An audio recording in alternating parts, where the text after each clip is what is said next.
Ang kabanalan ay gawa ng Diyos sa atin. Ang kabanalan ay hindi natin sariling gawa, kundi isang biyaya na tinatanggap sa pamamagitan ng pananampalataya.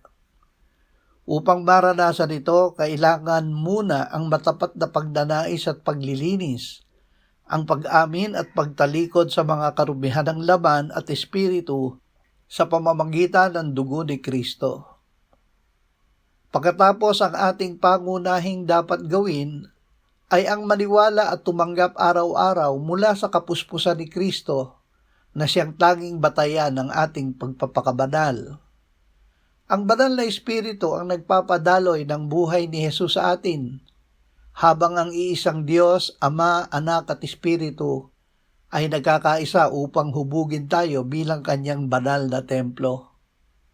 Ang ating bahagi ay ang magtiwala na ang kapangyarihan ni Kristo ay sapat at aktibong gumagawa sa loob natin upang tayo ay mamuhay ng kalugod-lugod sa Diyos.